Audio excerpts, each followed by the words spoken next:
Ang ating isip sa paglilingkod sa Panginoon sa umagang ito dahil ito ang araw na binigay ng Diyos para sa atin na sambahin natin siya, purihin natin siya sa lahat ng ginagawa na mabuting bagay sa buhay natin. Kaya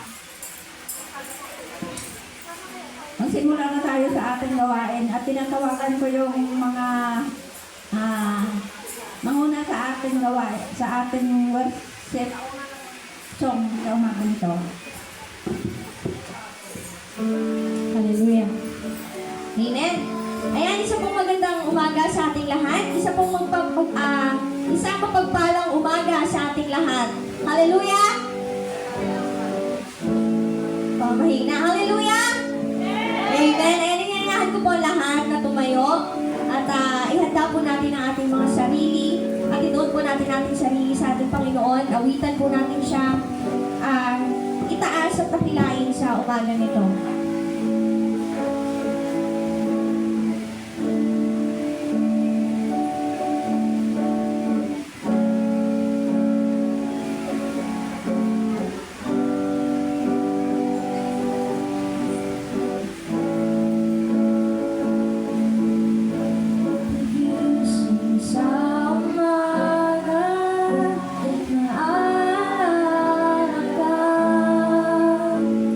Sa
Tuloy tayo sa ating gawain.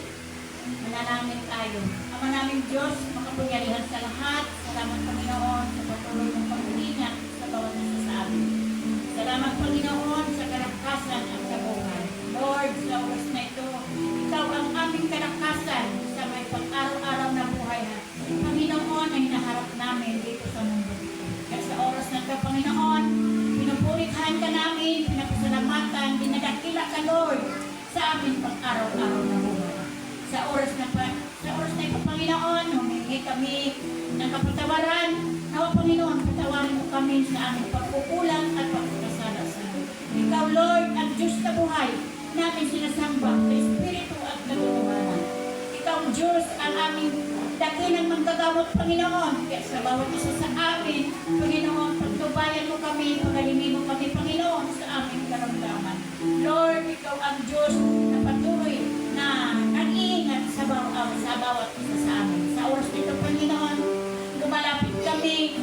Nawa, Panginoon, ang aming kapatiran na wala pa dito. Lord, ipuwi ko po ang mga puso nila. Ikaw ang Diyos na aming sinasamba. Ikaw ang Diyos na mapapurihan sa oras nito. Panginoon, nawa, Panginoon, ang aming gawain sa oras nito. Panginoon, pagtubayan mo po at namadama namin, Panginoon, Ikaw ang Diyos namin minasamba. Nawa, Panginoon, ang iyong banal na Espiritu dito sa aming kalagitnaan, sa aming puso, pamutawi ka, Lord, na patuloy mo kaming ingatan. Patuloy mo kaming i-guide, Panginoon, sa aming pang-araw-araw na buhay. Manguna ka po sa bawat gawain namin sa oras nito. Ang iyong pagpapala at ang inyong blessing, Panginoon, nawa, Panginoon, sumas sa amin sa araw nito. Maraming salamat sa pangalan ni Jesus. Amen. Amen.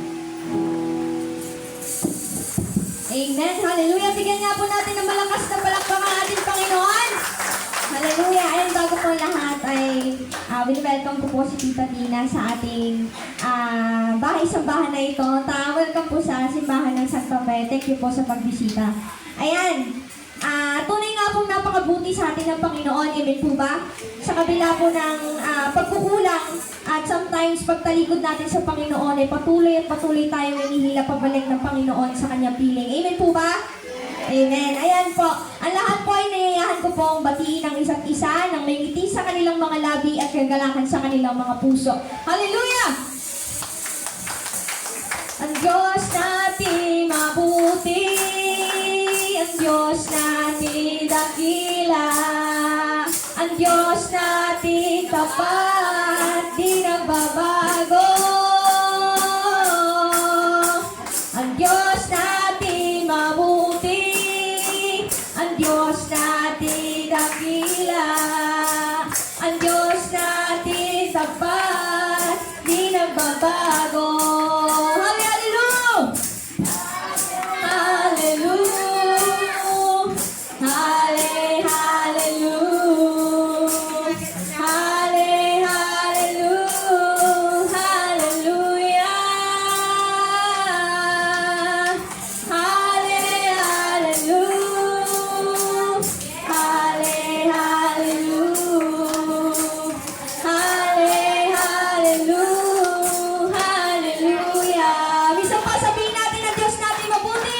Ang Diyos natin mabuti, ang Diyos natin dakila, ang Diyos natin tapat, di nagbabago. Ang Diyos natin mabuti, ang Diyos natin dakila, ang Diyos natin tapat, di nagbabago. Hallelujah.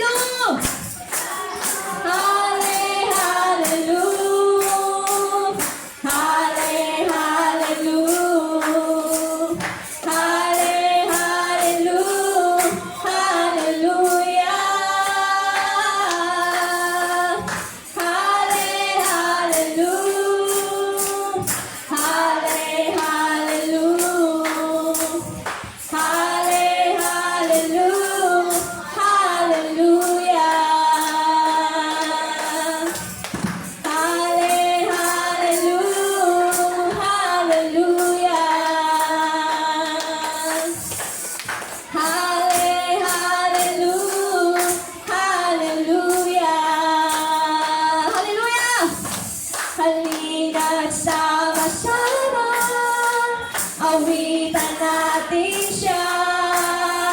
Halina't sama-sama, purihin natin siya. Ipalakpak ang inyong kamay, itaas at ikaway.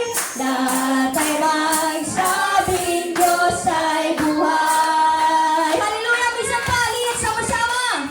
Halina't sama-sama, awitan natin siya. Hallelujah! Halina't sama-sama, purihin natin siya. Ipalakpak ang inyong kamay, itaas at ikaway. Lahat ay magsabing Diyos ay buhay. Ipalakpak ang inyong kamay, itaas at ikaway. Lahat ay magsabing Diyos ay buhay. Lahat ay magsabing Diyos ay buhay. Minsan pa. Lahat ay magsabing Diyos ay buhay. Hallelujah! Bigyan po natin ng malakas na palakpak ang ating Panginoon sa umagang ito. Patuloy po natin ito ng ating mga sarili sa ating Panginoon. Awitan natin siya. Taas ang ngalan niya, yes, Jesus. Yes, Lord.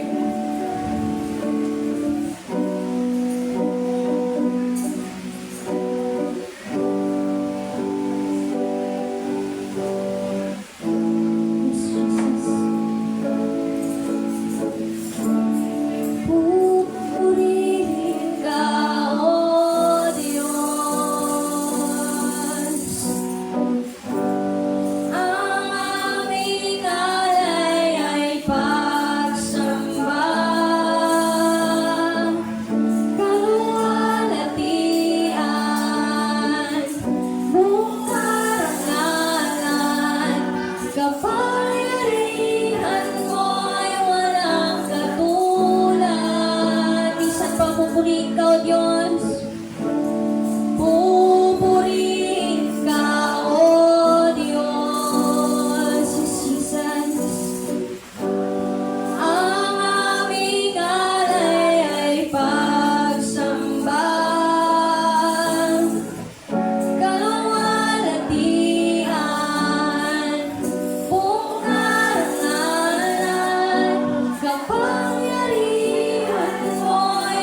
pinupuri, sinasamba kita,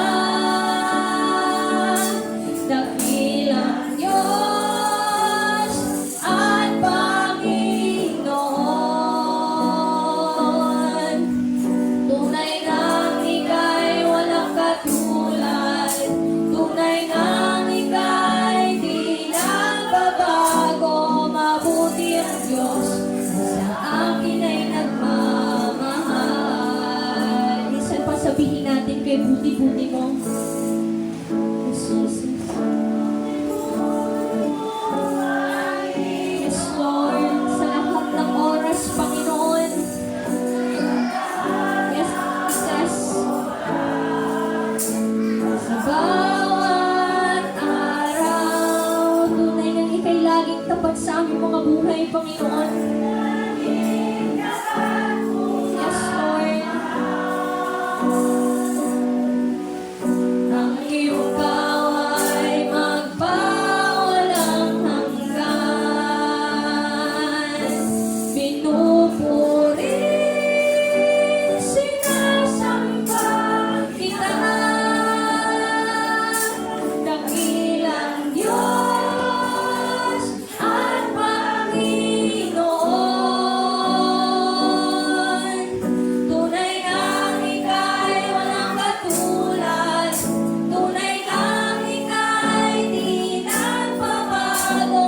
Mabuti ang Diyos na sa akin ay nagmamahal. Minsan pa pinupuri, puri, sinasamba kita, dakilang Diyos at Panginoon. Jesus. Tunay ngang ika'y walang katulad, tunay ngang ika'y di nagbabago. Mabuti ang Diyos na sa akin ay nagmamahal. Mabuti ang Diyos na sa akin ay nagmamahal. Mabuti ang Diyos na sa akin ay nagmamahal. Yan, bigyan po natin ng malakas na palakpak ang ating Panginoon sa umaga nito.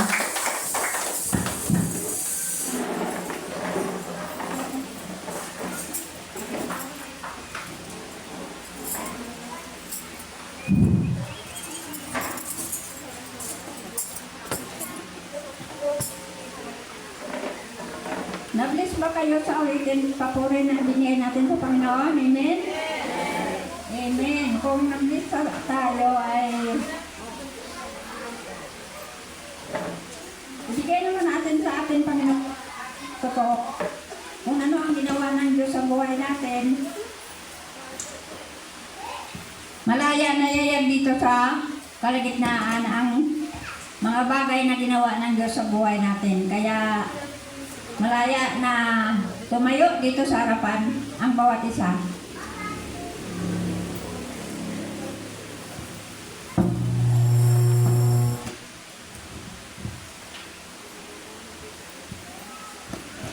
Nagmaga sa atin lahat.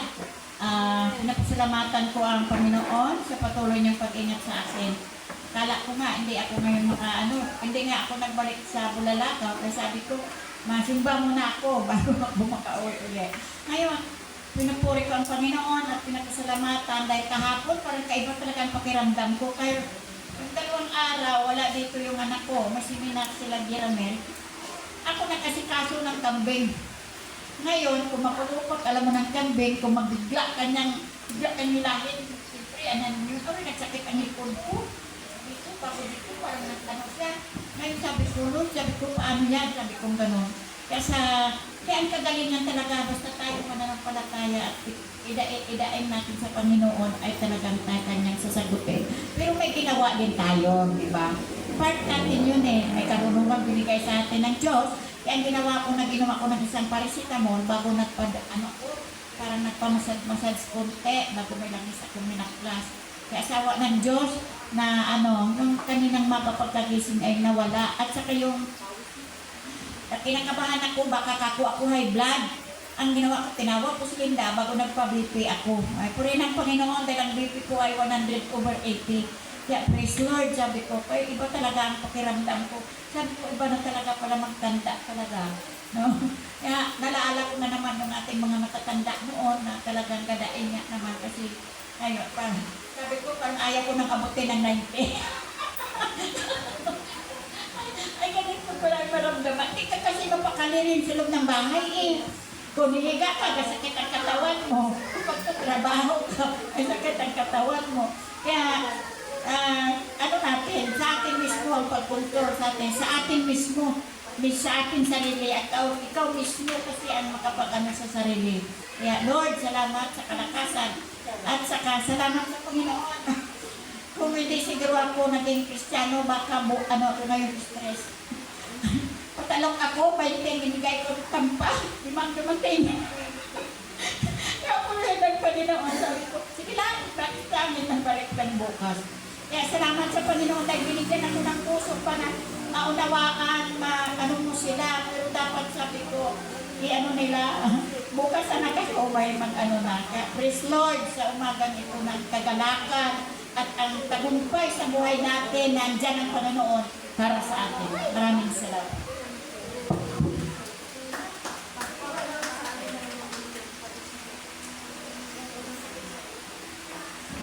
Magalit si Lord sa akin. Kasi nung time po talaga na naghihingalo yan si Dundun, kapitbahay ni Lola Conceal. Ay nung time kasi naandun ako, tapos napunta si Ate Daisy, sabi niya, yun nga, tapos talagang pumunta rin talaga ako at naabutan ko nga sila sa si Nene. Tapos kaninang umaga naabutan ko rin si Nene at nagpasalamat siya sa akin. Sabi niya, Ate Nene, salamat. Kasi, kumbaga, naandyan ka nung time na yun. Sabi niya na nag-ano yung mister niya. Kaya, masarap pala sa pakiramdam na makatanggap ka ng mga salita na nagpapasalamat.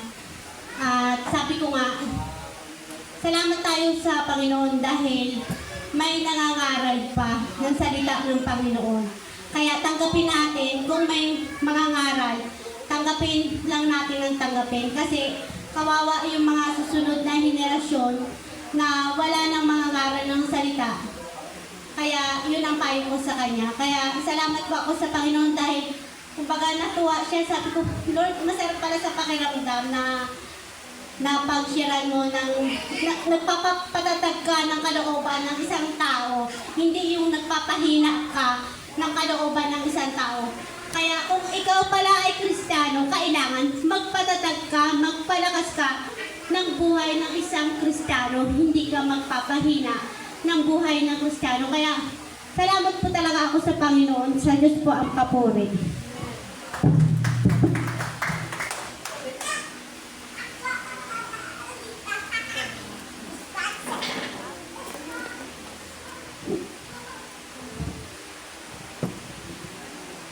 Rin po ng papasalamat sa Panginoon sa kaligtasan, sa lakas sa aking katawan, nararamdaman na mga bata nagdadaing pa rin na bakit wala bigas, walang naulang. Sabi ko, ano ba yung trabaho ng aking kamag-anak? Walang hindi na tayo pinapansin. Sabi ko, bakit lagi ako naparinggan ng walang bigas? Sabi ko, akin naman yung kunti kasi ako magkain. Hindi ako magkain. Gusto na magkain na anak ko. Sabi ko, paano kaya kung wala na lang bigas? Sabi ko na gano'n. Kaya ang gawa ko yung ibalat yung palay. Nagkakabigas. Parang tutuya ka ang nagawa kay balat ko palay. Marating naman ng bigas kanin. Yung salamat ko sa Panginoon. Bakit daw kung nakikiram ang bahay ni nanay, ay sinanay natin lahat yan yung bakit ni iba ko. Sabi ko, ay budiga yan yung sabi ko. Kung gusto ka dyan kung anong gawin mo, ay, yun ang ano sa akin, ang hirap doon. Kailangan hindi ko daw kasalaman. Eh wala nga kami makain. Tapos linis-linis. Tapos ayos. Tapos reaction nga ako kahit may sakit. Sabi ko gagawa ko ng gamot para makakain. Kaya itas ang sarili ko. Hirap ng buhay. Kung hindi tayo kakayot, kung nakaiga lang tayo, nakaiga lang, walang mangyari sa akin. Kaya ako, kahit akong katawan, kaya ko pa naman mag-aksyon, kahit ako'y ganito, ay kukunin ako ng Diyos, di kunin niya na, pero nandun pa rin ang pakaramdam ko na dami talagang nagdadaing sa bigas. So, sa akin naman lang, maraming salamat po.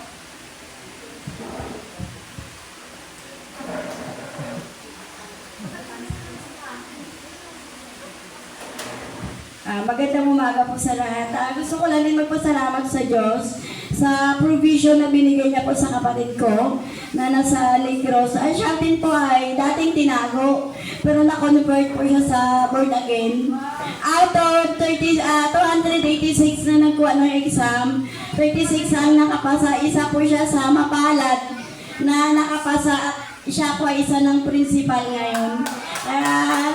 Siyempre bilang ate, proud din po ako kasi grabe din po yung hirap na naranasan namin noon nung nandito kami nandito pa siya pala. Kasi pinabalik ko siya sa Negro, sabi ko, kung dito lang tayo sa Mindoro, baka mamatay tayo sa gutom. Sayang naman na third year college na po kasi siya nang lumipat kami dito, ay scholar po siya doon. Sabi ko sa tatay ko, pagbigyan ka namin tayo kahit na 2 taon para sa pinaglalaban nating relihiyon. Eh nung dumating sa point na halos lahat na kuko namin ay patay na po sa panalukan, tapos kumakain ka pala ng almusal, namumblema ka na kung saan ka na naman kukuha ng pananghalian. Eh sabi ko, imagine ako, graduate na ako ng college, pagdating dito, nagtatalok, yung hindi ko lang naranasan magapas eh. Pero yung sumunod na yun sa akin na nakapasa ng principal, dito siya natutong magapas, dito siya natutong manalukan. Kaya yung ginawa namin, nagtrabaho kami sa bayan, 600 pala po yung isang buwan namin. Sabi ko sa kanya, bumalik ka sa Negros kasi tumawag yung kanyang social worker. Rona, last chance mo na to. Pag hindi ka bumalik, ibibigay namin sa iba yung scholarship mo. Kaya naisip ko, anong magiging buhay natin dito sa Mindoro kung ganyan na wala tayong, yung lupa po namin ay binta na isangla na namin sa Negros. Pagdating dito, nagsimula po kami sa wala. Kaya ipinagpasalamat ko sa kay Lord na isinakripisyo ko po yung isang buwan kong food allowance para may pamasahe yung kapatid ko pabalik ng Negros. Ayun, nagtiis ako ng pansit canton, tuyo, daing sa loob ng isang buwan para lang ipamasahe niya yung pera na allowance ko dapat sa pagkain. Kaya paid off po ang lahat na paghihirap at sakripisyo namin. Patunay po na pag may Diyos sa puso mo at sa araw-araw mo na pamumuhay, lahat na ipanalangin mo sa Kanya, hindi man agad-agad matupad. Darating ang panahon, aanihin mo yung lahat na sacrifices mo noon. Papuri po sa Diyos. Pasasalamat.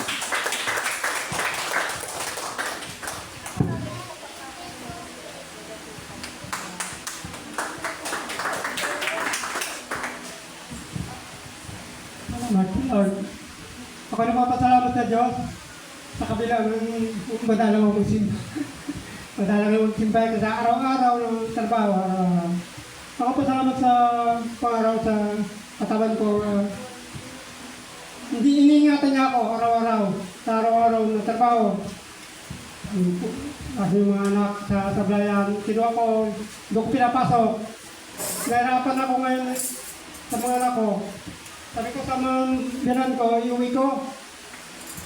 Hindi naman pumayag. Sabi ko, sigla, sa sunod na lang taon siguro. Pasalamat ko sa kanila kahit yung mga anak ko, ganyan sila. Hindi na sila nakakasakit sa kabila ng pamumuhay namin. Pasalamat ako sa Diyos. Saka sa araw-araw na harap buhay ko, nakakaraos.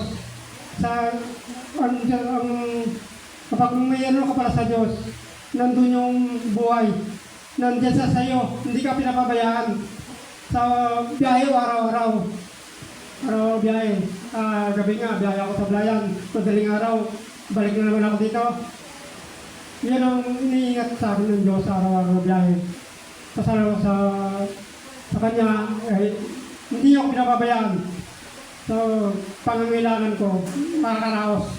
Yan, salamat ng Diyos. Sino pa po?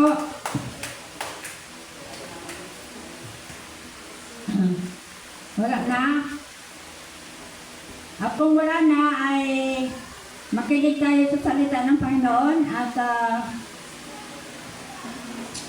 makibukas tayo sa pagbabasa ng scripture reading ni Sister Rose.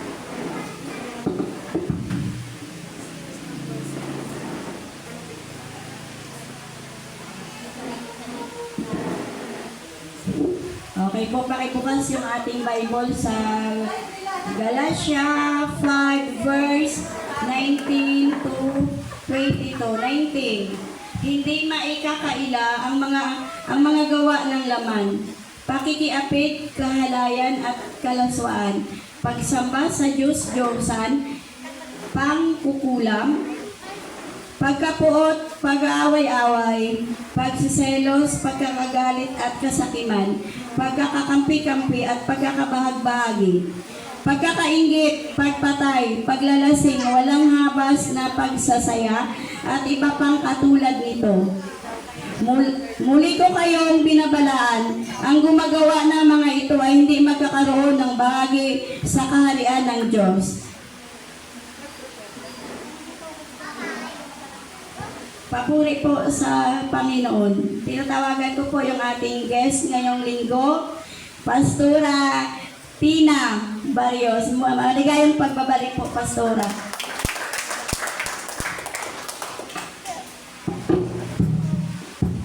Ngayon po ay handaan natin ating mga sarili. Makinig tayo sa salita ng Panginoon na ihayag ng ating pastora sa umagang ito. Huwag muna natin isipin ang ating mga ginagawa sa bahay. Ito natin ang isip, ang puso natin sa pagkikinig ng salita ng Panginoon. Salamat po.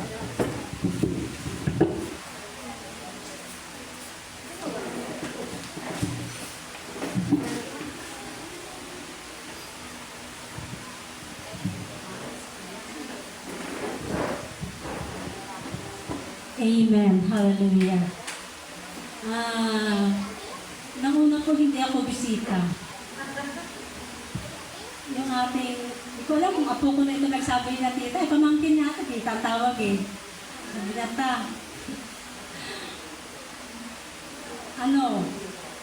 Ako po ay anak ng simbahan ito. Ito ang aking home church. At ito yung aking lubang sinilangan sa Kuranta. Bilang pagbalik ng pilit, narito ako ngayon sa inyong harapan. At ang dalangin ko rin, kung kayo ay anak ng church na to, someday, makikita kayong nakatayo sa church na ito. At yun ang masaya. Malala ko, di ba kung nag-graduate tayo ng college, pag kinuha tayong guest speaker sa school, di ba napakasaya natin? Kahit hindi tayo cum laude, pakiramdam natin cum laude tayo. Di ba? Noon, isa lang ang cum laude. Ngayon, sa school, pag pinagtibay mo, pinagtyagaan mo, at nakaabot ka doon sa grade ng cum laude, kung ilan kayo sa room, Halimbawa, 95 pataas. Kung ilan kayo, kung 10 kayo, lahat kayo cum laude. Tama, Sir Vince? Yun. Pero noon, isa lang ang pinipili sa bawat room or sa isang buong school.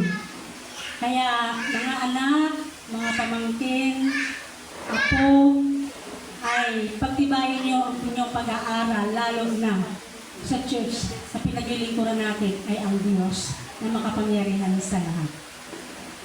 Ang sabi po ni Jose Rizal, ang kabataan, ang pag-asa ng bayan. Bayan.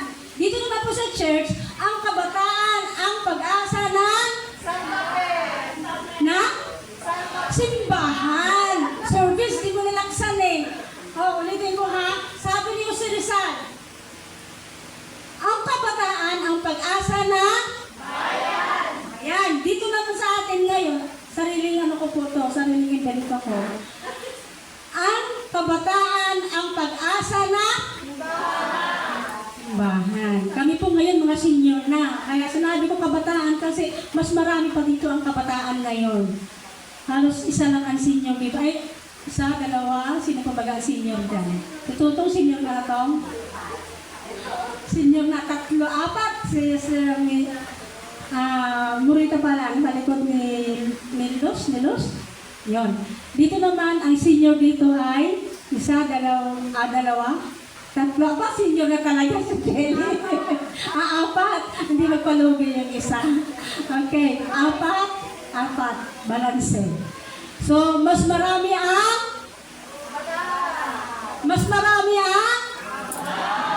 kabataan. May asawa ka at wala, malakas ka, kabataan ka pa rin. Maraming salamat po. Sino ang nakatanda ng ating scripture reading maliban sa nagbasa? Book yun, book. Okay, sige, book. Si Service, natandaan niya ang book sa aklat ng Galatia.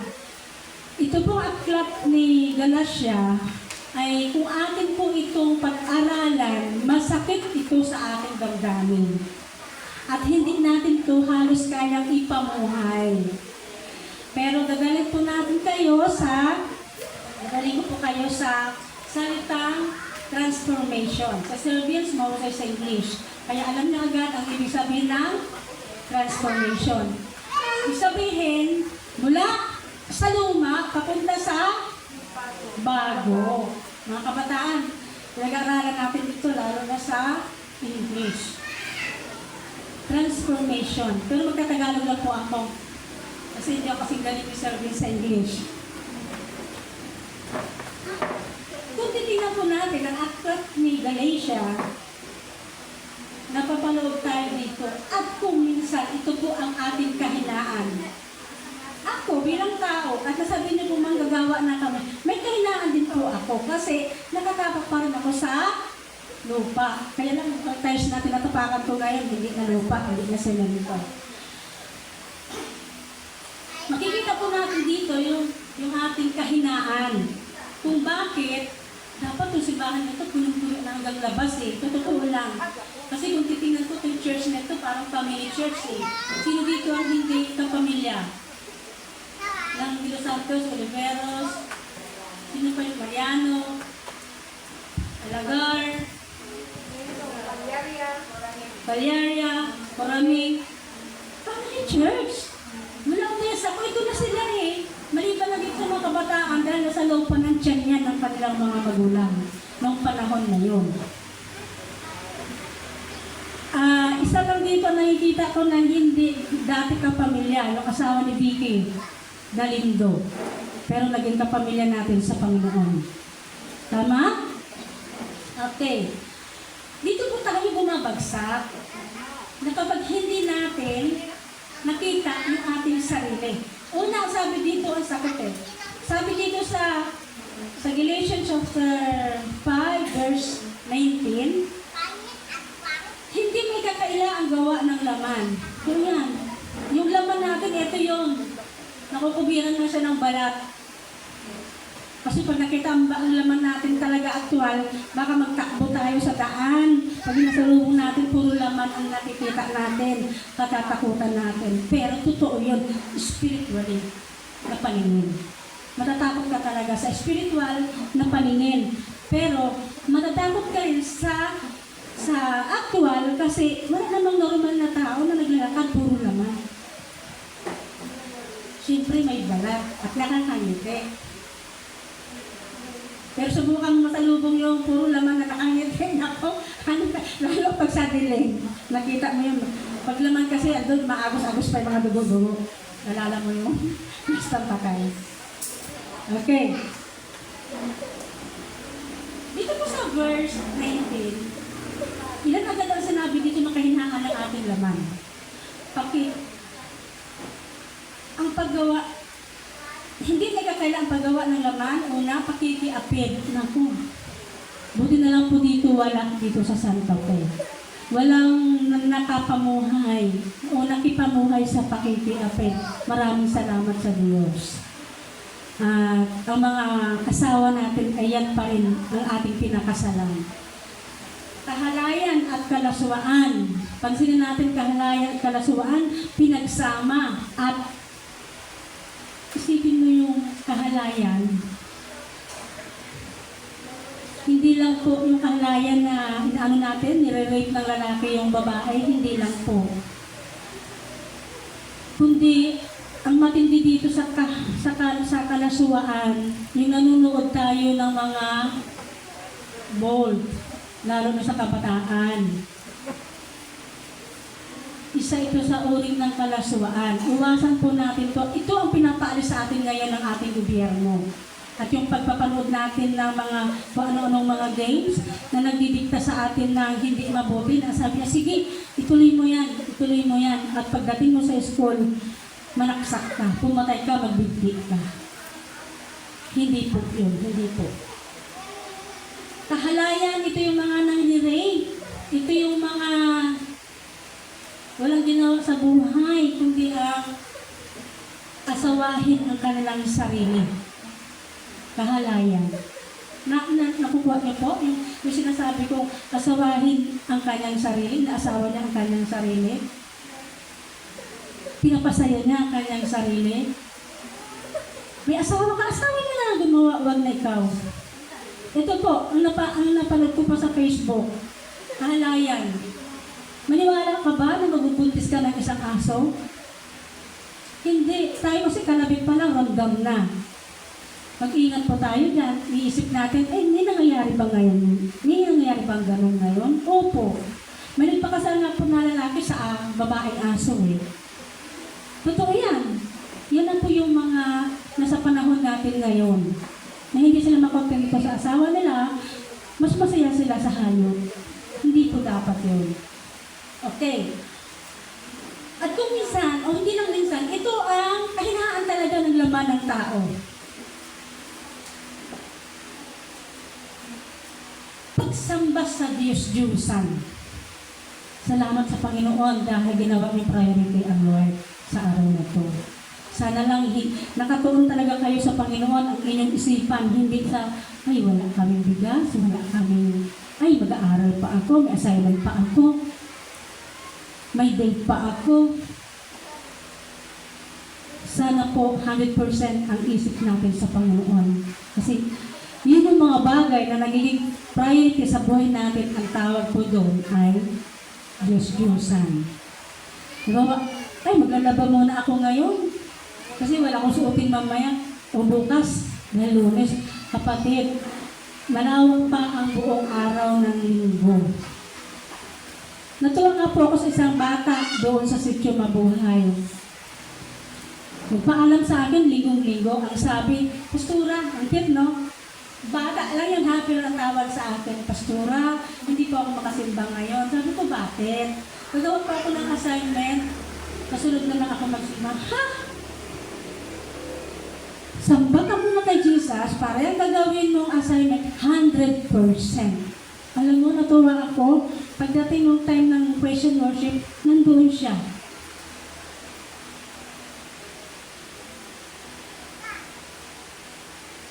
Sana minsan huwag natin igahilan ng assignment, mga kabataan. Magiging cum laude ka pag inuna mo ang Lord.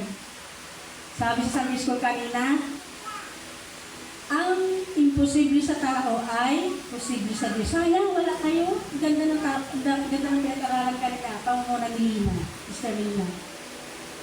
Ang ganda ng topic kanina. Okay, pagsamba sa Diyos-Diyusan, eto, yung ultimo bata, alam na alam ito, pangkukulam. Alam niyo kung bakit sinabi ko na alam na alam ng mga bata? Kasi, gusto na, hindi ako nakatanong prayer meeting nakaraan. Bakit? Nasinda ako. Nabati ako. Kaya nung Sunday, nung prayer meeting, kunti lang po umatin sa amin ng prayer meeting, lalo na pag umulan. Halos mga bata, kabataan. Minsan mga kabataan pa pagod na dahil tampa araw ng linggo. Nagtalok. Sabi ko, mga anak, ang sinda o bati, nilagay lang sa isipan natin ng mga nanay natin doon na naniwala doon sa unang paniniwala na kapag ikaw ay nagkasakit, ang sabihin ng nanay, kasi wala ka dito sa bahay, tuloy na bati ka. Saan ka ba pumunta? Hindi alam, magpapatawas. Alam niyo mga kapatid, bato-bato sa langit, kung meron pa dito, sana alisin na. Ako po, palaki na, ayan si Nanay Kunchit, mga patunay, ewan ko sa ibang mga senior. Kung sa akin, Bertod na albularyo si Nanay Garit. Bakit? Malala ang sakit mo, diyan ka pa lang sa pintuan ng bahay namin. Sasabihin niya kung ano sasabihin niya, aaminin mo lang. Pagdating natin sa loob ng, pagdating mo sa loob ng bahay, kung naganaknak ang sugat mo dahil sa eksema, paghaplas niya ng lagas, paglabas mo, tuyo. Kung ikaw hindi makatulog sa ubo, kung ano sasabihin niya sa iyo, aminin mo lang pagdating sa loob ng bahay, painumin ka ng kanyang lana, nakasabit sa likod ng bintana namin, paglabas mo, wala ka ng ubo. Ganyan si Nanay sa pagka-albularyo. Si Nanay Garet, kung nabutak pa ng ibang kabataan dito. Totoo yan. Nung siya lang hina, mabuti na lang, first semester ko na sa Bible School, sabi na, Bing, wala iba tumatawag na bibig sa akin dito, kundi yung close family ko. Bing, sabi niya, mahina na ako, dahil ako yung mahal na mahal niya. Totoo yan siya, sabi sinasalin eh.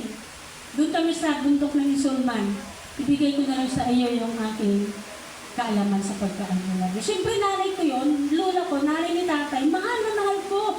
Ayaw ko nga siyang ipalibig. Sabi ko, pag namatay siya, ayaw ko siya ipalibig kasi walang, sa aking damdamin, wala kang magmamahal sa akin. Kundi siya lang. Kahit pagalitan na ako, sabunutan niya ako, walang galit na nakatanim sa puso ko. Ang nakatanim sa puso ko, pagmamahal. Alam niya, alam niya, nung time na sinasali niya na sa akin, may ano na siya, may orasyon. Adudududududu, hindi maintindihan eh, kaya adududududu na lang. Sabi niya, pag nakaramdam ka na parang lumalaki yung ulo mo at sasabog, huwag mong kukontrahin. Pero alam niyo, kahit gaano na kamahal ang tao, pag lumamang si Jesus sa buhay mo, nung time na nararamdaman ko na, yung sinasabi niya habang nag-orasyon, lumalaki yung ulo ko, sasabog na. Nung sumabog na, parang mas malakas pa sa kulog na naririnig natin. Boom! Alam niyo, ang sabay ng pag-boom, sabay ng sigaw ko, in Jesus' name! Totoo yan! Alam niyo, yung luyang hawak na, hindi na kusang itinapon, kusang tumansik. Kaya salamat sa Panginoon. May Jesus sa puso ko. Kaya ngayon, heto ako. Nagpapatunay na huwag kayong maniwala sa mga sinda, bati, makukulam, ano pa ba? Na ayon sa salitang kulang. Ano tawag dyan? Marami ko mga terminology na ginagamit si Satanas eh. Para lang, ultimo batang maliit, alam na alam. Kaya, pero ang totoo niyan, sa aking sariling pag-aaral, kung bakit sinasabi ito, bagamat may katotohanan doon sa mga matatanda, ang totoo niyan, ang bata ayaw ng magulang na lumayo sa bahay nila dahil mapapahamak lang. Biblical yan eh. Ang batang hindi sumusunod at nagmahal ng magulang ay mapapahamak. Sample na lang, anak ko si Joy. Wala man siya dito pero nagawa kong sample na nandyan siya noon. Lumaki siya sa salitang anak. Matuto kang sumunod sa magulang dahil hindi ka mapapahamak. Bibigay pa ng Diyos ang pangako sa iyo. Gaganda ang buhay mo, maganda pa ang kabuhayan mo. Opo, mama. Pero one time, nung siya ay, maliban nung maliit siya ha, minsan pag lumalayo siya, bumabalik, dumudugo yung noo niya. Walang ginawa, kundi gamutin lang siya. Minsan dumating siya, siguro edad niya sa mahigit 3 taon o 2 taon mahigit. Tiko yung paa niya. Doon ako natutong maghihilot sa bata. Hindi ko siya dinadala sa mga manghihilot kasi takot ako na baka may gamitan na ng budo-budo. Ayun. Nung malaki na siya, kasalukuyan na siyang, hindi ko alam kung graduating siya. From Isabela, may conference kami sa Manila. Pagdating sa Manila, pinabukasan, luluwas na kami, uwi pa Mindoro. Biglang nakatawag ako ng tawag, Ninang, walang preno. Ninang, na-aksidente si Joy malala at nasa ospital ngayon. Ako bilang ina, walang ginawa, kundi ako umiyak, nanghina, walang lakas. Kaya nagpapasalamat ako sa kapatid ko, kay Danet sa mag-asawa. Sa panahon yun ang nararamdaman ko, sila lahat ang kumilos, sila lahat ang nagluto, naihat at pagkatapos naging kami sa paradahan, kung pwede nga lang samahan pa kami hanggang biyahe. Alam niyo ang nangyari kay Joy kung bakit? That time, May 1, kaya binibiro ko siya tuwing May 1. Binabati ko ng happy anniversary. Yun ang date. Hindi ko na matandaan yung taon kasi ilang taon na rin nakaraan. At minsan pala nagbitaw ng salita. Porque po si Joy ay mula nursery hanggang before mag-graduate ng high school ay title po yan sa pag-news sa Diyos po ang kaparihan. Proud po ako sabihin yon. Kaya natatak sa isipan ni Joy na ang ganda-ganda kong Nak, huwag mo lang sabihin yan kasi alam mo na rin dahil lagi kang muse. Oo nga, ang ganda ko talaga. Pero one time, magkamali ka lang sa Lord. Yung mukha na yan, minsan lang yan, sisirain ng Diyos. At nangyari, noong panahon wala kami. Nagmotor, buti na lang, di motor namin ang gamit. Pumunta ng beach, may barkada, baga sabi ng pulis, natural lang daw, pero sa akin parang hindi natural kasi hindi ako ganun. Masunurin ako sa magulang. Gusto ko man o hindi, yung lalaki niya, pag sinabing ayaw, ayaw. Kaya proud ko sabihin na masunurin po akong anak sa magulang. At alam po yan ni nanay. Kaya malakas ang loob ko, ewan ko lang mga kapatid ko kung nasaksihan. Kaya alam po yan ni nanay kong Chet. Alam nyo, nung panahon yon, dinala ang motor ng kaibigan at kasalukuyang sinisira ng daan ng kalsada. Ang lalaki ng mga tipak din mismo sa harap ng barracks. 30 minutes siya nakahandusay doon sa kalsadang walang pumapansin sa kanya. Isipin mo, 30 minutes. Ang nakadaan pa sa kanila si Doc Asilo, si Pastor Jess. Hindi nakilala ni Pastor Jess si Joy. Nakilala na lang niya nung nasa hospital na, nalinisan na. Anak ito ni Pastor Barrios? Kaya na-confirm nila, tumawag yung GP na inaanak pa rin. At doon namin nalaman ang lahat. Kaya pagdating namin sa bahay, ay ako nila, mag-iniyak. Pero that time siya, nagpilit siya lumabas ng hospital. Meron ng waiver kasi ayaw niya ma-confine. Pagdating doon, kinabukasan, naknak na po yung kanyang gilid ng mata. Rat-rat ang kanyang mukha. Sabi ko, Lord, binigay niyo yung batang ito sa akin. Doon po sa mga hindi nakaalam, si Pepo ay blessing baby namin. Binigay mo to, walang kapansanan. Binigay mo to na maganda. Kaya ibabalik niyo to. Alam niyo po, purihin ng Diyos.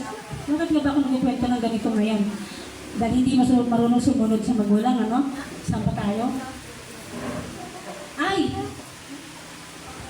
Kaya sabi niya, Mama, sorry po. Bakit? Totoo po ang sinasabi niya na pag hindi marunong sumunod sa magulang ay napapahamak. Ay, nagdanak-nak na. Parang hindi ko na kayang gamutin. Kumbaga hindi ko na kaya siya kasi ako mismo, naaawa na. Sabi ko na, ibalik kita kay Doc Asilo. Kasi doon, panatag ako, may mga gamot na i-apply sa kanya, may inumin. Saka marami siyang balda marami siya sa tuhod, sa siko, dito. At sa mukha, sa dibdib. Ang pinag-alala ko nga, yung dibdib, baka magkaroon siya ng breast cancer kasi ang laki ng bukol. Sugat. Alam niyo, purihin ang Diyos. Binigyan lang ako ng pangalan ng gamot na napakaliit, ka-tube. Ang halaga ng panahon na yun, hirap bilhin. Yung halagang 600, parang ilang apply na lang sa mukha, ubos na naman, ibili ko naman ng bago. Alam niyo po, purihin ang Diyos. Hindi ko naubos yung tube. Nung gumaling po si Joy ay siguro ng almost 2 weeks, parang hindi siya na-aksidente. Hindi siya na-aksidente. Kahit yung mga piklat niya ngayon, wala kang makikita sa kanya. Kahit sa mukha niya, wala kang makikita sa ngayon. Pero yun pala, may sekretong gustong gawin na ayaw ng Panginoon, kaya sinira ng Diyos ang kanyang mukha. Dahil ang gusto niya, dahil dito sa San Jose, hindi siya napayagang magrampa dito na maging binibining San Jose. Dahil sabi ko may bikini open. Pero dahil sa 2 taon na siya ay talaga na maglaban, hindi siya pinayagan nun. Naman namin siya pinigilan. Siya lang ang desisyon na umayaw kasi ang kahihiyan na bilang ama niya bilang manggagawa ng Diyos. Kaya pala, nung huli siya ay sinira na Diyos sa kanyang mukha kasi nag-usap silang magtita, nasa Palawan na lang siya rampa.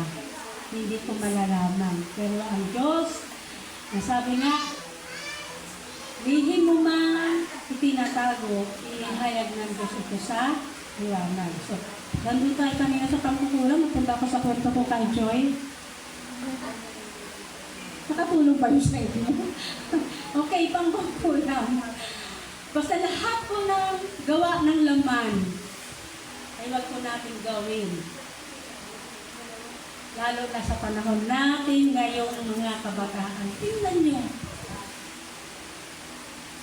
Sabi ko kanina sana puno na to eh.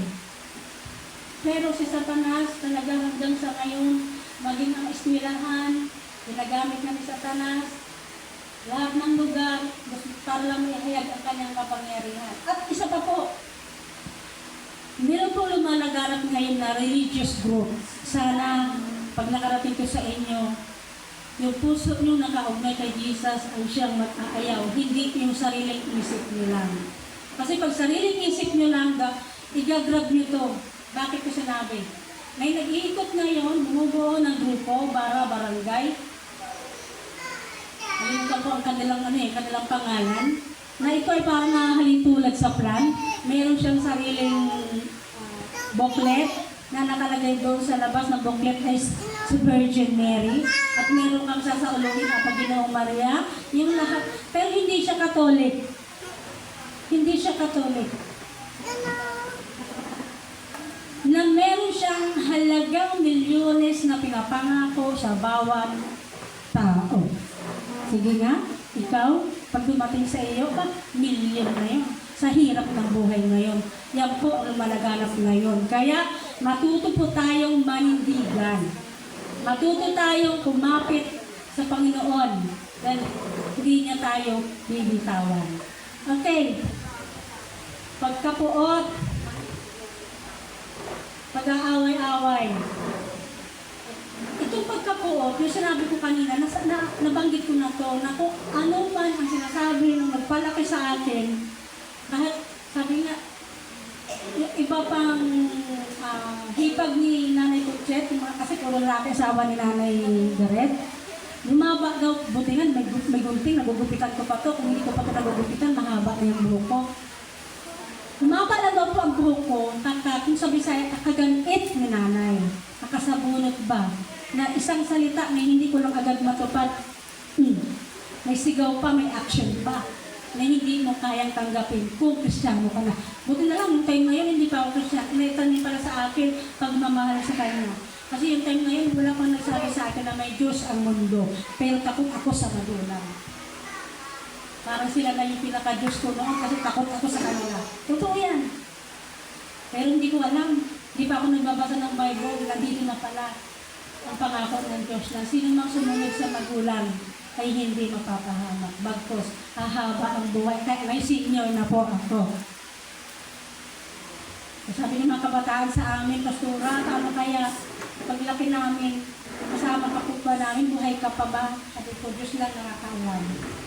Kasi kung ako sa ngayon, mas nangyayari sa mundo, mas mabuti na kasama ang Diyos sa ngayon. Sa totoo lang, aminado tayo mga senior na nakakaramdam ng hirap ng mundo. Diba? Kung ikaw ang magsasabi, gusto mo nang kapiling si Jesus. Pero lang Diyos ang may kaisipan ng maliit pa ang anak ko. Kailangan ko pang mapagtapos. Okay. Pag-aaway-away, pagsaselos, alisin po natin yung mga yan. Sa totoo lang, lalo sa kabataan, may boyfriend, girlfriend. Makita lang may kausap, hindi naman boyfriend o hindi naman girlfriend. Nasaktan na ang puso. Diba? Sa mga tatay, nanay, ganun din. Lalo na mahal na mahal na yung kanyang asawa, nakita lang nakausap. Pagdating sa bahay, kung nananakitin, baka masalikot ako. Alisin po natin yun. Wala po tayo. Wala rin sa atin ngayon. Pinag-aaralan po natin to isa-isa, word for word. Kasi po, ito talagang kahinaan natin. Buti na lang si Sir Vince, hindi ko naman sinasabing perfect. Pero sometimes, wala pa yata itong girlfriend. Wala talaga. Gayahin nyo si Sir Vince. Tapusin mo na ang pag-aaral. Gawin mo na ang pangarap nyo. Magtrabaho muna. Ano, ilang taon na si Sir Vince nila. Sorry, ikaw naman yung example ko. Pagka po sumasasagal kanina, kahit na pagalitan, sa kabunutan, hindi po o naramdaman ko kung ito pagmamahan. Okay, pag-away-away, hindi ko rin ito po pag-away, pagsiselos, pagkagalit, at kasakaman. Yung pagkagalit po, minsan simpleng bagay, lalo na pag-araw ng linggo, ang mag-asawa o ang magkapatid, mayroon lang isang salita, hindi nagkakaunawaan. Pero, simpleng-simpleng. Ay, hindi na ako magsimba. Kita na naman kita doon sa loob ng simbahan. Ay, ayoko nga na, nandun na naman siya. Oh. May pa nga narinig na baka pag pumasok siya ng simbahan, mag-ausok pa siya. Wala pong ganun. Ikaw lang nagsasabi nun, na mag-ausok ka. Wala sa Biblia yun. Oh, usok na doon sa impyerno. Okay. Pagkagalit at kasakiman. Kung may lupa, inaagaw mo ba? Kung may damit, kinukuha mo ba? Kung may gamit, kinukuha mo ba? Huwag po. Matuto tayong manindigan. Kung yun lang. Malibang ang hingingin, kung hirap yun. Pagkakampi-kampi. Ako, ito nangyayari madalas sa loob ng simbahan. Kaya meron pong nadadagdagan ang simbahan. Kasi lalo kung maraming pastor sa loob ng simbahan, hindi magpasakop sa leader, gagawa ng sariling simbahan niya. Pag nagkagalit yun, manghihila pa, mag-iipon pa ng miyembro doon sa loob. Aalis, lalabas. Wala akong pahintulot gamitin ng isang simbahan ng Corpus Christi. Yung pinanggalingan ni Green Pastor, ni Eljor, ni Galilee, mga pastor po yan ng Eljor. Pero salamat sa Panginoon kasi yung Corpus Christi patuloy na dumadami, yung Green Pastor patuloy na dumadami, yung Galilee patuloy na dumadami, yung Church of the Nation ba yun? Patuloy na dumadami. Diba? Nadadagdagan. Kaya sabi nga natin, minsan pag may maalis sa church, masakit man pero hindi kabawasan. Nagdadagdag ang Panginoon. Amen? Nagdadagdag ang Panginoon? Bakit? Ikaw ay pinagamitin ng Diyos para magdagdag ng kaluluwa. Meron po tayo mga ministry bawat isa. Dahil lang sa salitang pagkakampi-kampi. Masakit, masama sa kalooban, pero may dahilan. Sabi nga ni Pastor Barrio, sabi niya, masama man o mabuti, Diyos lang ang nakakaalam. Kaya, nagdaragdag ang Panginoon. At, pagkabahagi, sinabi ko na kanina, pagkain pagbanggit, pagpatay, paglalasing. Sabi dyan, kung nasundan nyo dyan sa inyong Biblia, sabi dyan, walang habas na pagsasaya. Yung pagsasaya, yung tawa ka naman ng tawa, di mo na ano dyan, bakit ka tumatawa? Kumbaga yung sobrang saya, pangit din.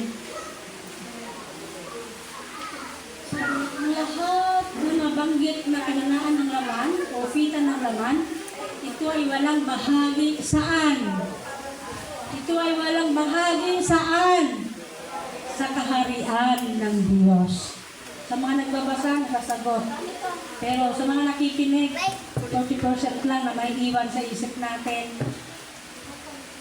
Pag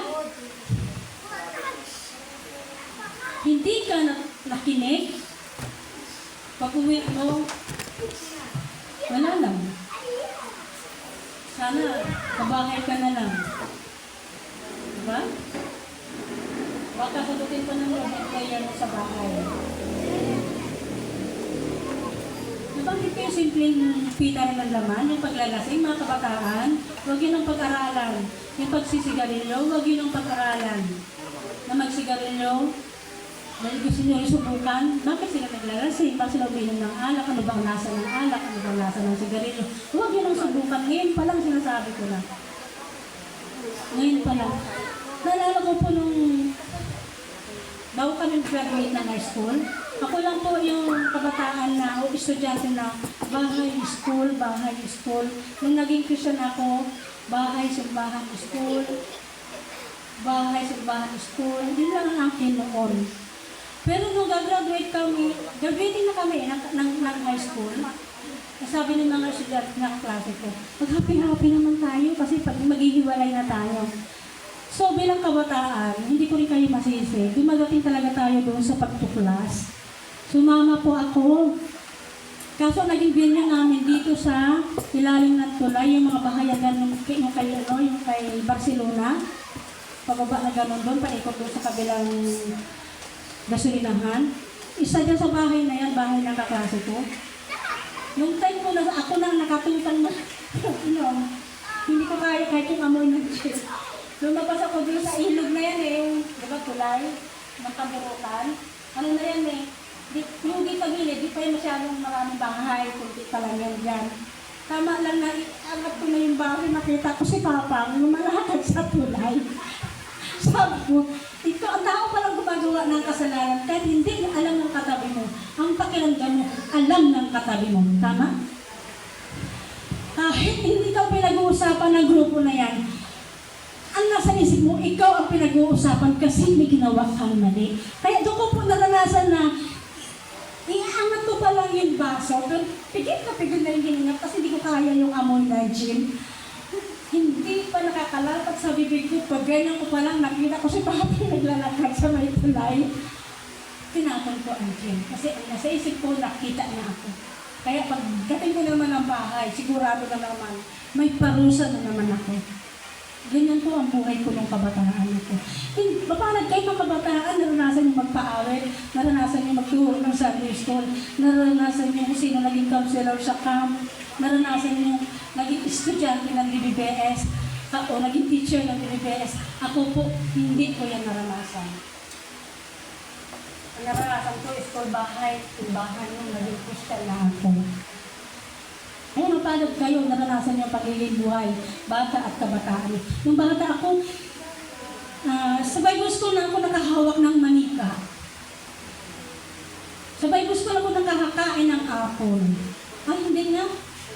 Ang unang kain ko doon kasi noon namamasura kami, elementary hanggang nakagraduate ng grade 6. Before makagraduate ng grade 6, alam po ni nanay kung check ahuhay ko. Namamasura kami sa halagang 20 centavos isang kilo ng karton. Kaya yung mga bakal, sa isip ko naman pag nakapabigat ako ng bakal sa karton, nakaganansya na ako, pero ngayon hindi pala. Nang malaman ko ngayon, mas lugi pala ako noon. Yun po ang buhay ko. Kaya sa basurahan, 5 kaming magkakaibigan, dyan sa Pag-asa hanggang ngayon, nandyan pa sila, ako lang nahiwalay. Nag-aagawan kami ng karton, nagkapiramot ng karton, paghahatian pa namin, madagdag lang sa kilo yung aming kikitain. Alam niyo, ang basura noon, mga kapatid, yung apple na may kurot, tatapon na yan. Yung mantikilya, dinala ka tumangkad, yung mantikilya na siguro araw na lang ang expiration, itatapon na yan, hindi sagana merchandising. Sa truck pa lang, inaakyat na namin yan, pinakuha na namin yung pwede namin pakinabangan. Pagdating sa bahay, lulutuin na namin si mantikilya, wala na daw yung virus, wala nang germs, kakainin na namin yun. Yung apple, makita namin yan sa... Totoo yan ha, kaya nalala ko yung sa Smoky Mountain eh. Kaya nag-aagawa ng mga paano-kulog ha. Kaya isa po ako dyan. Diyan ako unang nakakain ng apple. Pero salamat sa Panginoon. Ngayon hindi lang apple ang nakakain namin ni Pastor. Bakit naman napunta na naman ako sa apple? Okay, yun. Yung pagmamahal sa magulang. Ito. Ang pagkaingit, pagpatay, paglalasing, sabi ko sa inyo kanina, huwag nyo nang subukang gawin. Dahil marami nang may karanasan. Isa na ako dyan. Pero hindi ko natikman ang gin. Amoy pa lang. Hanggang sa ngayon, ang nasubukan ko lang yung beer na may itlog. Pero dalaga na ako noon, ang sabi nila pampalakas daw ng menstruation. Ayun. Pero ang lahat ng ito, ang lahat ng nabanggit po ng aklat ni Galatia, inahalin tulad ko po ito sa isang paru-paro. Bakit? Bakit siya napunta sa paru-paro? Yung paru-paro, bago po siya bago po natin mabibitawan yung salitang, wow! Ito ang kanyang sisimulan. Habang paru-paro siya, pinapalusog niya ang kanyang sarili sa pamamagitan ng pagsira ng halaman. Tama? Kakain siya, ng halaman para makapuno siya ng similyang may ilalagay niya sa isang ilalim ng dahon na sinasabi natin, kukon. At habang nandun na yung kanyang yung similya na yan, hindi agad-agad yan magiging paru-paro.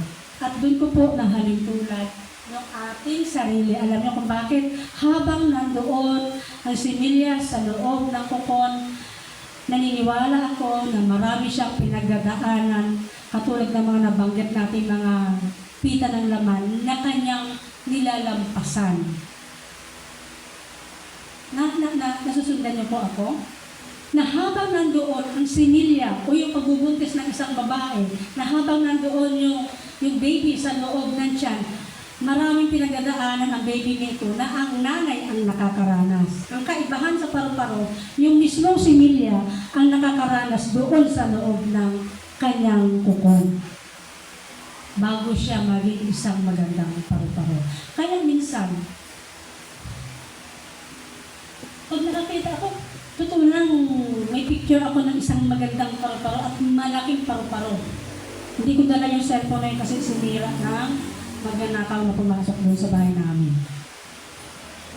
Alam niyo, ang ganda-ganda talaga. Talagang pwede mo ilagay sa wallpaper, sa cellphone na pagbukas mo siya nakita. Pero tunay siya. Sabi ko, ikaw, paru-paro. Napakaganda mo. Pero, bago mo naman nakamtan ang kagandahan mo, yung mga halaman kong magagandang gabi-gabihan, wala ng dahon, kinain mo na. Kumbaga sinira niya. Gumanda siya dahil may sinira siyang iba. Ihalin tulad ko na naman po ito sa mga sumasagana ang buhay. Yung sabi ng awit, huwag mong kaingitan ang humiginhawa sa likong paraan, umunlad man sila. Ibig sabihin, yumaman siya sa parang paraan.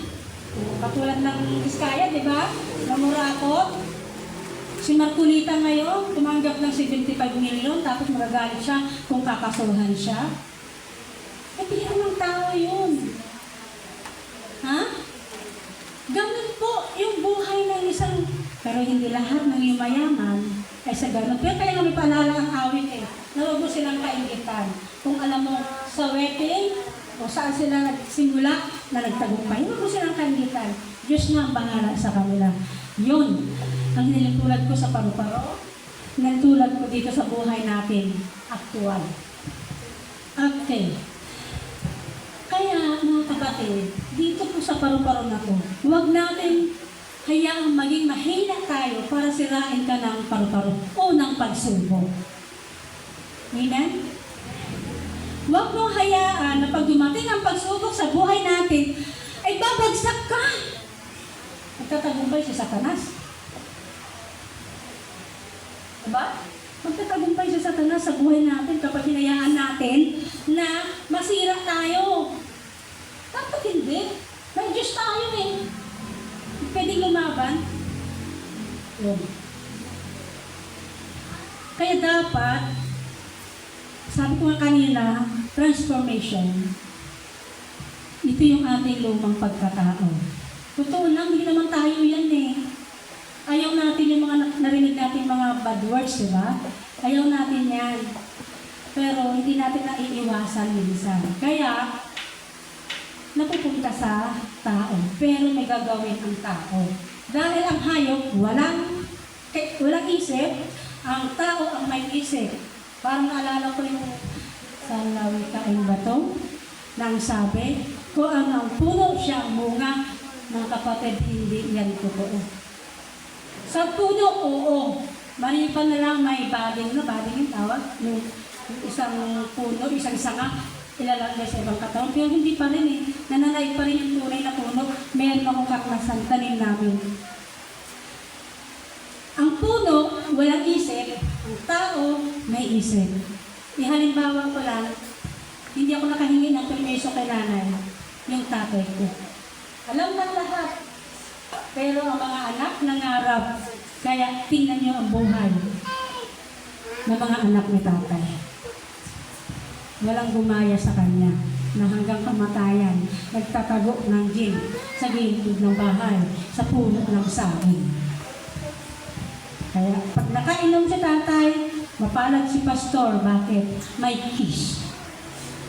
Hahalikan sa ni tatay, kaya sabi ni pastor, Tay, rosy cheeks ka na naman. Siguro doon naman yung galing. Sa saging.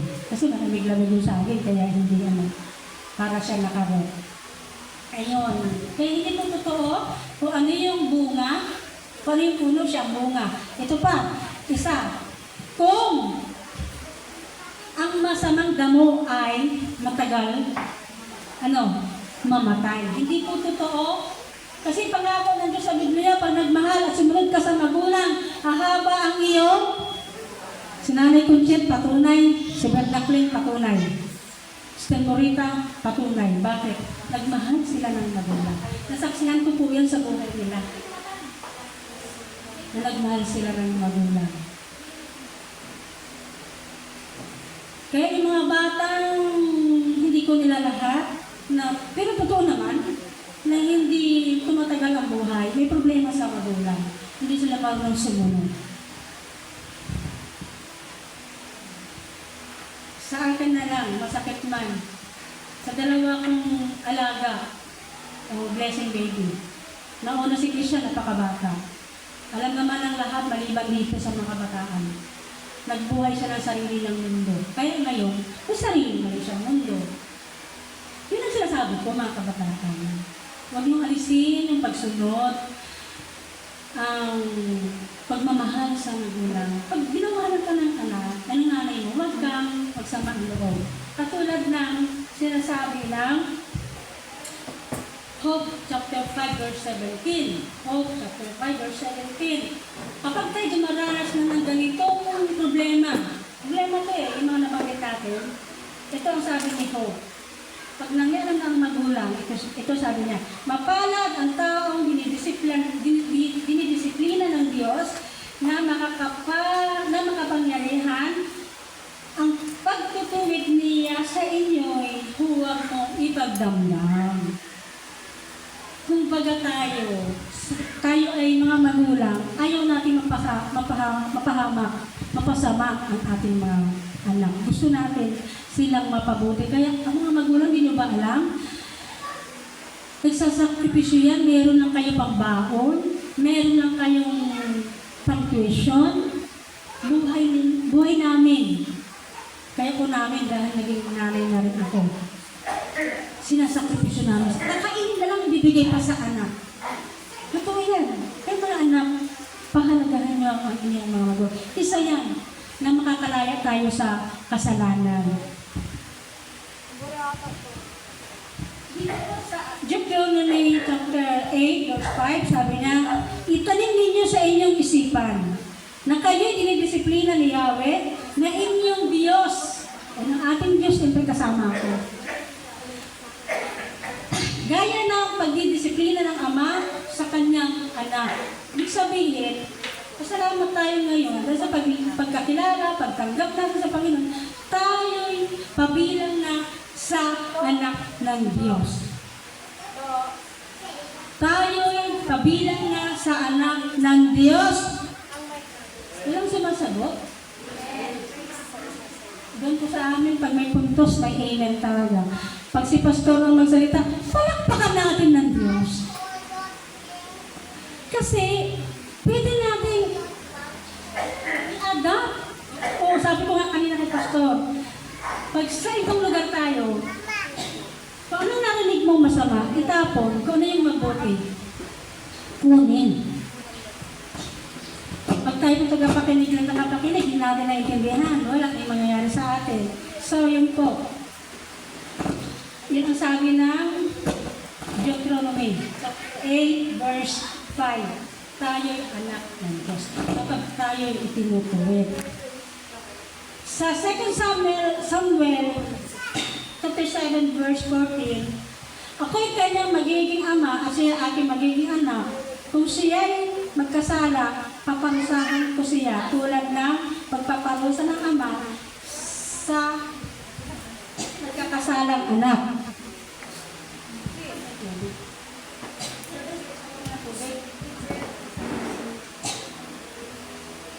Yan. So, yun po yung mga solusyon natin. Yun po mga solusyon natin na pag tayo dinisiplina ng ating magulang, huwag magdamdam, huwag tayong masaktan. Kasi yung para po yung sa kabubuti natin. Wala na po akong ibang kukuning halimbawa, kundi ang sarili ko na. Hindi mo nasaksihan ng mga kabataan nandito, yung ibang nanay tatay na nandito, pero saksi ko ito ng aking mga kapatid at yung nanay ko ito. Kumbaga, ipapatuloy lang na ang Diyos ay totoo, hindi niya pinapayagan na itong mga batang ito, mga anak niya na ito, ay mapahama. Hindi pa lang tayo nakapagbasa, ay para kayo ng kabataan, nakapagbasa kayo ng Biblia eh. Ako nung wala pa talaga nagturo sa akin. Ang naging dahilan, kaya ako naging Christian. Si Nanay Conchit pa rin. Ginawa niya akong artista sa isang drama. At yun ang nagpabuhay sa pagiging Christian life ko. At doon ako nagbigay ng buhay sa Panginoon. Doon ako nagsimula sa pagiging kabataan ko. That time, nasa 20s na ako. Kaya wala akong ibang ihabaw sarili ko, mga anak, mga pamangkin, kabataan. Pagbutihin yung pagiging anak sa magulang, lalo na sa ating Diyos. Kasi ang hindi kayang gawing ibigay ng magulang ay ang buhay na walang hanggan. Tama, mga nanay, katulad ko, tatay, hindi natin kaya ibigay ang buhay na walang hanggan. Yung Diyos lang natin ang makapagbibigay. Siya lang. Okay, dito po sa Hebrew chapter 7 verse 12. Hindi ko na lahat ito babasahin, pero ito. Nasabi sa verse 7, kapag tayo dinidisiplina ng magulang o ng Diyos na pinaglilingkuran natin, sabi niya, tinisin ninyo ang lahat ng hirap, kayong tumanggap, kayo'y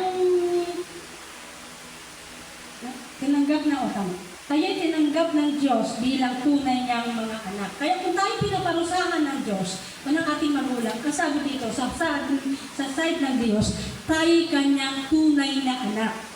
Tunay na anak. Ayon dito sa Hebreo. Ngayon, kung ikaw tunay na anak ng Diyos at hindi ka naman dumaranas ng paghihirap, kung ba tayo dinanas sa Jesus Christ, nararanasan natin ngayon. Wala pa sa yung kalingkingan natin, sa dulo ng kalingkingan, halos wala pa dun eh. Yung hirap nararanasan natin ngayon. Pag hindi kayo nakakaranas ng hirap na yan, ang sabi dito sa Hebrew chapter 7 verse 8, kung hindi kayo dinidisiplina, kayo'y mga anak sa labas. Pag sinabing anak sa labas, kanino tayo anak? Pag hindi tayo anak ng Diyos, kanino tayo anak?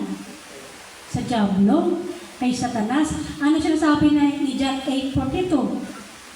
Bakit napansin nyo? Doon sa pita ng laman, wala doon yung kasalanan, ay yung pagsisinungaling. Napansin nyo? Wala doon yung salitang pagsisinungaling. Bakit? Nakabukod.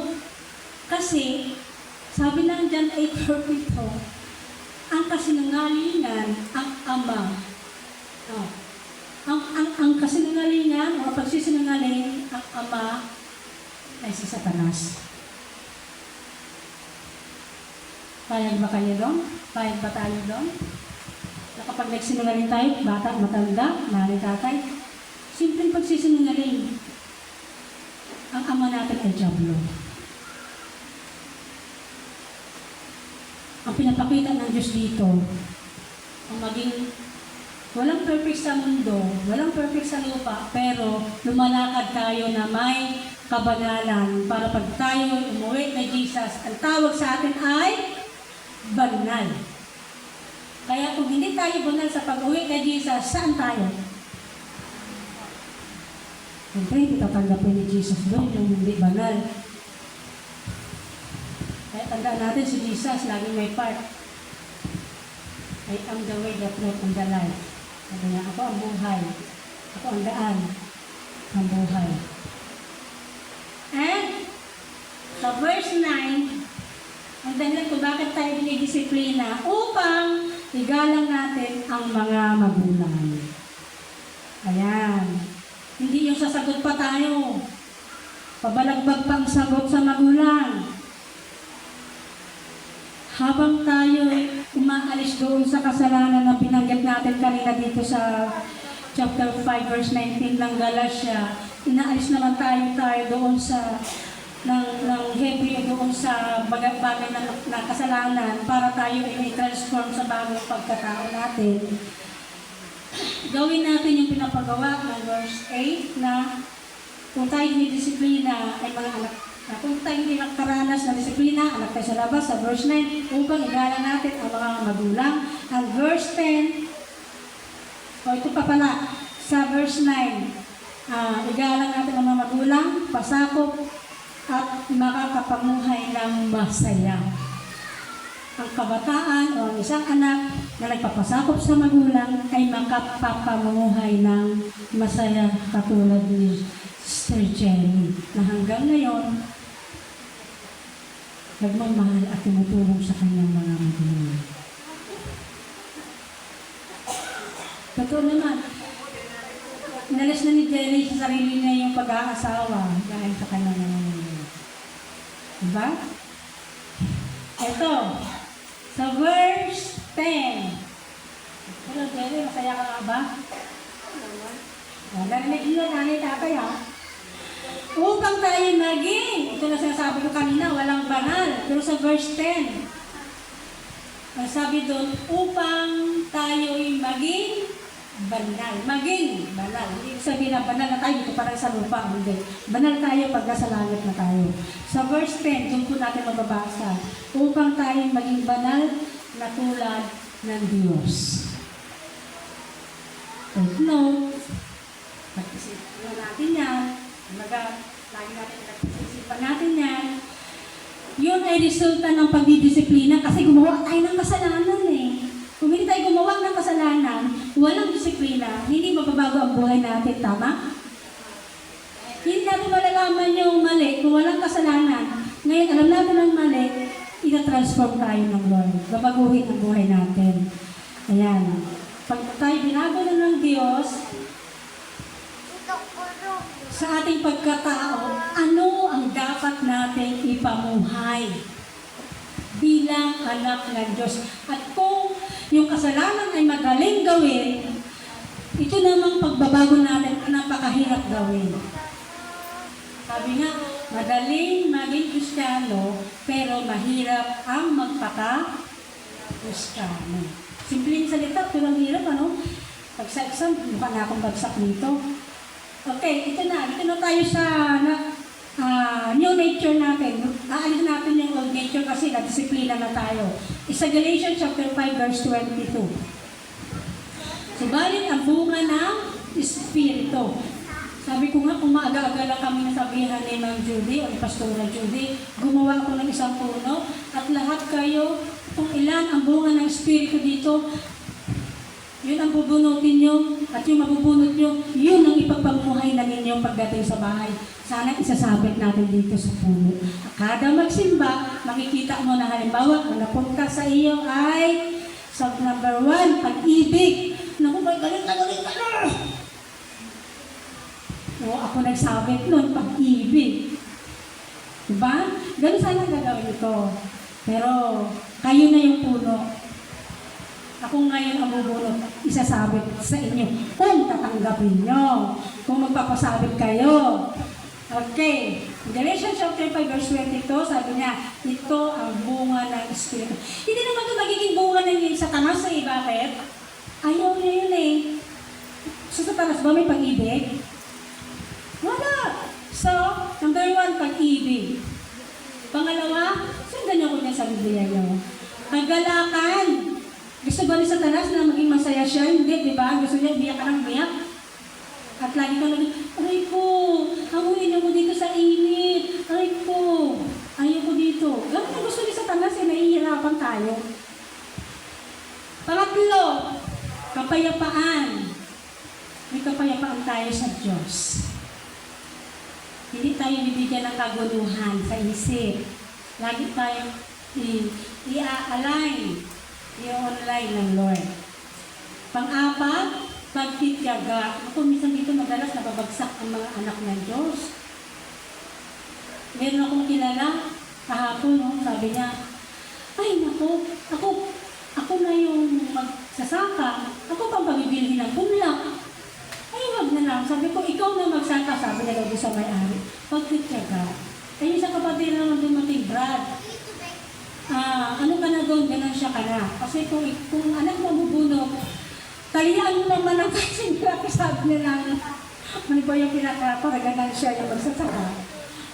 Ay, panalo ka na kung Diyos na yung ganun kalaki. Sabi niya, oo nga no. Kaya ewan ko ngayong araw kung nagpabunot anak na yung magkabunot ng punla. So, yun, pagtitiyaga. So mga anak, lalo pa yung palaki pa lang, kung sa Bisaya ka, idusog mo talaga eh. Pero yung iba, love na love. Pag gumawa ng, halimbawa, sabi ng bata, marunong na magganyan yung anak ko, pero dapat natin kagawa yun. Kasi kalalakihan na yun eh. Kontrolin agad. Pero madalas ang mga nanay, super tiyaga hanggang napalaki ang kanilang mga anak. Amen, mga nanay. Amen talaga, kahit ako. Kabaitan. Salamat sa Diyos. Sabi ko, hindi pa kami patay na ni Pastor. Nakakaali kami ng, sabi ng isang kapatid, subukan lang ako. Ang manok ko ang kunin. Huwag nila kaming gayahin dyan. Pastor, mag-asawang pastor na yan. Mababait yan eh. Hindi ka pang support. Salamat Lord, maging mabait kami. Kasi, pag kami nawala ng manok, ang nagagalit sa amin, si Lord nung nandyan pa. Ate, manok mo yun? Hayaan mo na Lord. Mitsa lang ng buhay yan. Hindi naman yan kayaman yan. Kita ko ako. Ayan na Lord. Hayaan mo lang. Kaya sabi ko nun isang kapatid, subukan lang nila ko. May ano pa yan? Bidulok pa dito sa tagiliran. Parinig niyo sa mga kapatbay, subukan niyo lang ako. Sabi niya.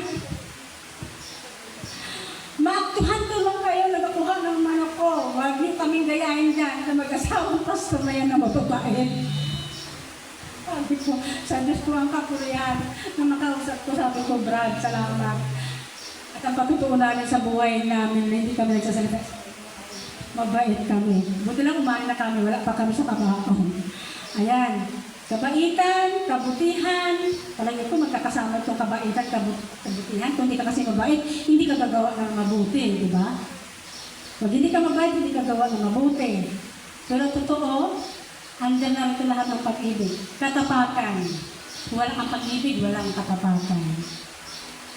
Di ba na? Nay, kumuha po ako ng 100 sa wallet mo o sa bulsa ko, pero totoo, nakuha 150. Bakit? Totoo naman na. Sa totoong buhay, nangyayari yan. Katapatan, mga anak, kahit tayo. Pero salamat sa Panginoon. Kumbaga, wala na si pastor. Sabi ko nga, kung hindi ako asawa ng pastor o ordinaryong asawa ng pastor o kumbaga,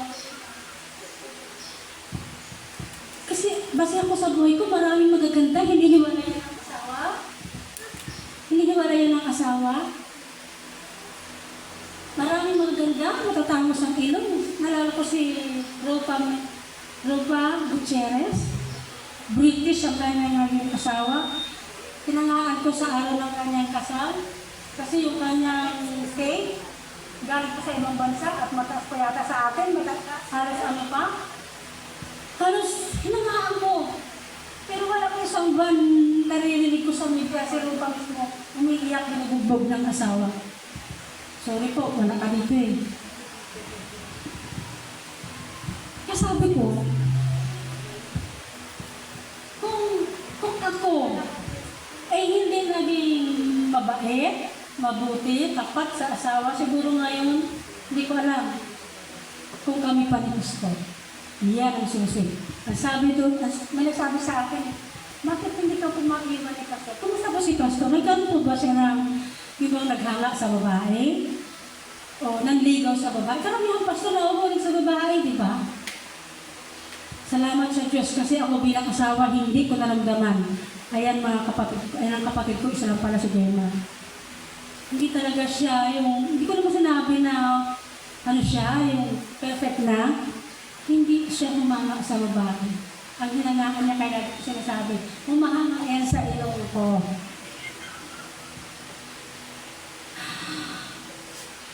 Kumislap ang mata niyan sa kulay ko. Kasi kung ako lang, oo, gwapo siya, Pastor Edgar. Yes, gwapo eh. Pero kung natandaan lang ni Nanay Kunchet, nung isang linggo, umuwi kami dito after ng kasal. Kasi naghanda din sila dito sa bahay, di ba, Nay? Naghanda din sila eh.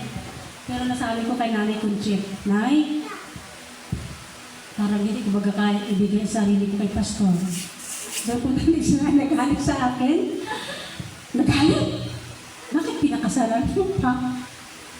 Parang kung maalala niya. Kasi nung panahon na yan, alam ni Jenny, gusto niyo naman ang puso ko. Totoo yan. Sinasabi ko ito dahil sa kabutihan, sa kabaitan, sa katapatan. Mga may asawa, mga magbo-boyfriend, girlfriend, ito ang susi ng forever. Di ba, Lord? Lorna? Hindi siya maiwan ni Karami na alam ko paano ng tawag ko sa asawa, Pigeto pala yun. Si Brother Johnny, kahit na may paliparan na rin. Hindi niya maiwan si Rose. Bakit? Mabait, mabuti, makatapakan. Alam niyo, hindi susi ang katapatan, kapatid. Hindi susi sa karanasan ko. Hindi susi ang kaganda. Si Rupa, kaganda-gandang babae, artista pa, celebrity, pero binugbog ng asawa, mayaman, mapera. Tinangaan ko, pero alam ng media yan. Hindi ko tinitismo si Rupa. Totoo yan, yan sa media. Umiiyak sa media. Sa karanasan niya. Pero ngayon, naging masaya siya kasi wala rin yung British sa kanya. At At sa ngayon po, marami na mga celebrity na nagulat ako na ngayon pastor na. Si Piolo Pascual, pastor na. Si Donita Rose, pastora na. Maraming artista, nakalimutan ko lang ang pangalan ng mga artista at nagulat ako. Yun ay dahil sa pagbibigay nila ng buhay sa Panginoon. Tayo, hindi mga artista, pero artista tayo sa paningin ng Diyos. And last,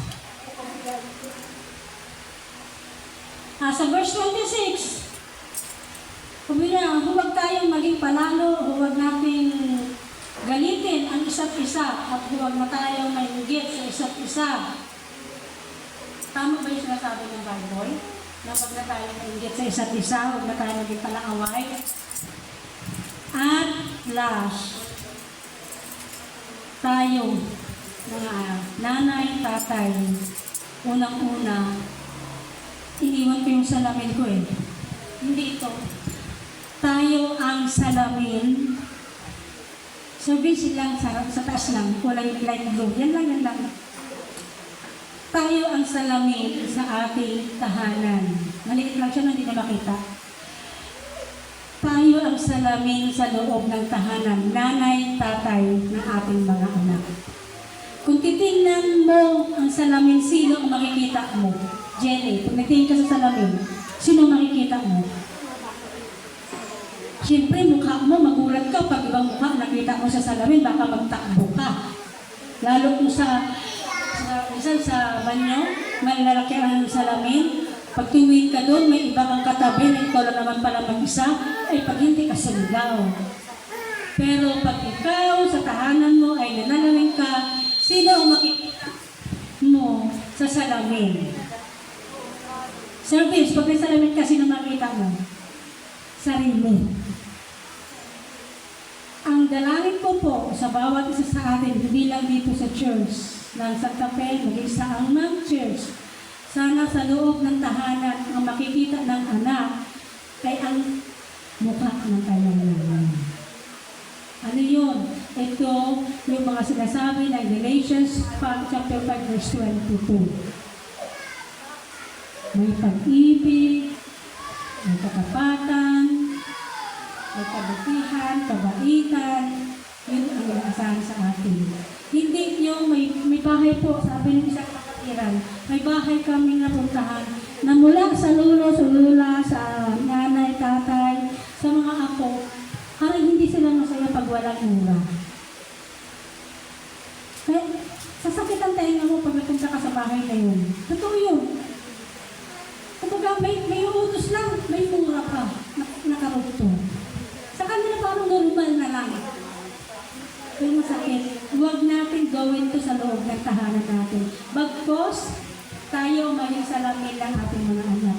Kaya mga nanay, tatay, pagbutihin natin bilang salamin dahil pag salamin ang anak mo, baka mamaya kung tayo naninigarilyo, huwag mo asahan ang anak mo hindi maninigarilyo. Kung tayo umiinom, doon na una ako sa amin lugar. Bautismuhan na pa naman ng kabataan natin. Nalaman ko kailan lang. Gusto namin ibalik sa Panginoon kasi nga takot din sa magulang. Ang problema ang magulang ay umiinom. Ngayon sabi ng isang kapitbahay, ay pastura, si ano po nag-ainom na rin pagharap ng nanay niya. Ang lungkot, nalungkot ako. Kaya sabi ko, Lord, bigyan mo kami ng pagkakataon na pakausap ang batang ito. Kung talagang susundin ang magulang niya sa ganyang ugali, bisyo, wala ka kami magagawa. Pero hanggat kaya ng Lord, mahanguin ko sa kanyang kamalian, ay hahanguin ko namin ang pagkakataon ito. Kaya, kasi naman taunan bago ko pabalikin eh. Si Ma'am Judy yun. Kaya ngayon po, pinagpapasalamat ko na ang Galatians chapter 5 verse 22 at higit ang Diyos natin ang magpapasalamat kapag ito'y nakita sa buhay natin. Sa buhay natin ng mga anak, magulang, apo, pamangkin. Maraming salamat po at magandang hindi pa lang kung tanghali na o umaga pa rin. Sa Diyos po ang kapurihan.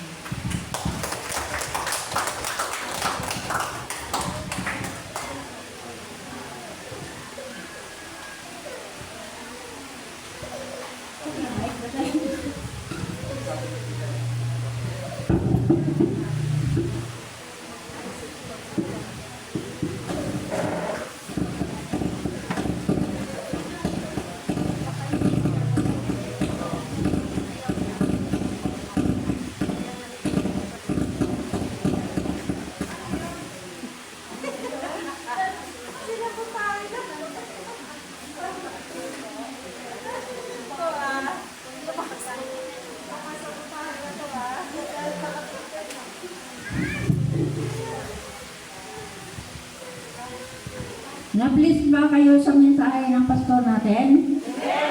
Amen. Kaya, salamat sa Panginoon na nakarinig ulit tayo ng salita ng Diyos na ito ang magbibigay sa atin ng kalakasan sa ating paglilingkod sa Panginoon. Kaya, patuloy tayo sa ating gawain. Tayo ay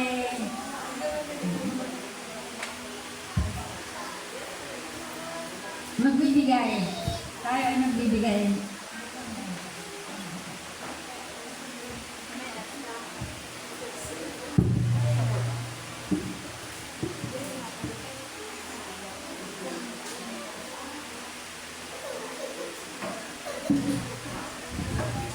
Sa ating pagbibigay po ay makibukas po kayo sa akin sa Kawikaan chapter 11 verse 24.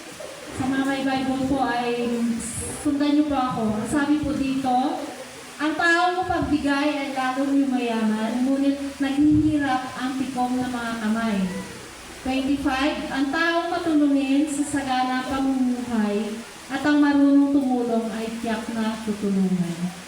Okay po. Biblical po na ang taong magbibigay ay lalong yumayaman. Gusto mo ba natin yumaman? Amen. Dahil yun po ang sagot natin, lahat po tayo ay magbibigay. Purihin ang Panginoon.